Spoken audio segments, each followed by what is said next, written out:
మనం ఇప్పుడు ఒక కథ చదువుకుందామా? నేను చదివి వినిపిస్తా, మీరు వినాలి. తర్వాత మీకు ఇస్తా, మీరు చదవాలి. ఓకేనా? చూడండి, లాలీకి ఒక విత్తనం దొరికింది. కథ పేరేంటిది? లాలీకి ఒక విత్తనం దొరికింది.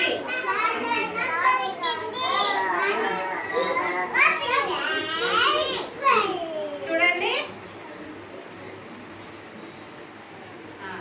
ఉపయోగం లేని ఎండిపోయిన మైదానంలో లాలీకి ఒక విత్తనం దొరికింది. విత్తనం తెలుసు కదా మీకు, గింజ.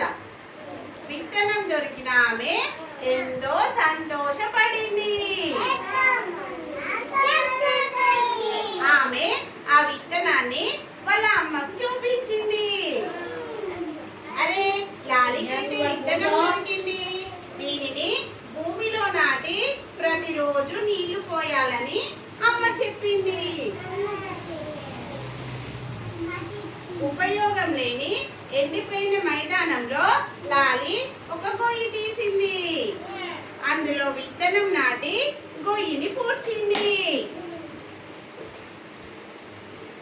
అక్కడ ప్రతిరోజు నీళ్లు పోస్తూ ఉన్నది. కొన్ని రోజుల తర్వాత ఉపయోగం లేని ఎండిపోయిన భూమిపై మొక్క మొలిచింది. అది చూసి లాలి ఎంతో సంతోషపడింది. చెట్టు మొలిచిందట. మెల్లమెల్లగా మొక్క పెరుగుతూ వచ్చినది. వస్తూ పోతూ ఆమె దానిని శ్రద్ధగా చూసేది. దానిని చాలా జాగ్రత్తగా ఉంచేది.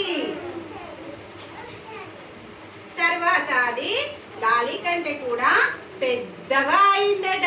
చాలా పెద్దగా అయిందట.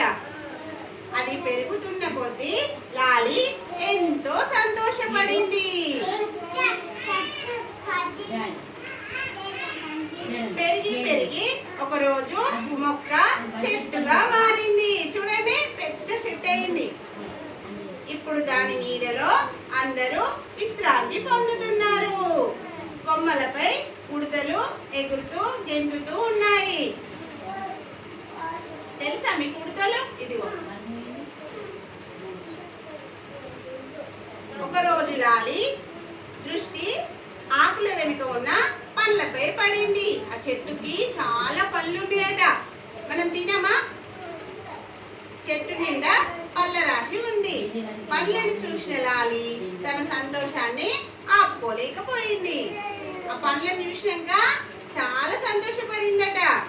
పిల్లలందరూ తీయ తీయని పండ్లను తిన్నారట. ఆ పండ్లనన్నీ తెంపుకొని తిన్నారట. పండ్ల నుండి మళ్ళీ విత్తనాలు వచ్చాయి. విత్తనాలను భూమిలో నాటారు. మళ్ళీ భూమిలో నాటి ప్రతిరోజు నీళ్లు పోసిండ్రట. ఒకప్పటి ఉపయోగం లేని ఎండిపోయిన భూమిపై ఇప్పుడు గుంపులుగా ఎన్నో చెట్లు పెరిగాయి. పచ్చదనం మరియు చల్లని నీడ ఉంది. ఇప్పుడు పిల్లలు అక్కడ ఆడుతున్నారు, సరిపడుతున్నారు, మరియు విత్తనాలు పోగు చేస్తున్నారు. ఒకప్పుడు అక్కడ ఏమీ ఉండేది కాదట. లాలి విత్తనం నాటడం వల్ల అది పెద్ద చెట్టు అయ్యి దాని కింద మంచిగా పిల్లలు ఆడుకుంటున్నారట. కొందరు బాగా ఎండ కొడుతుందని ఇట్లా కూర్చొని విశ్రాంతి తీసుకుంటున్నారట. అది ఇప్పుడు చాలా బాగుందట.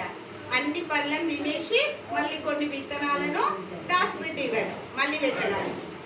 సరేనా? బాగుందా కదా? మరి మీరు కూడా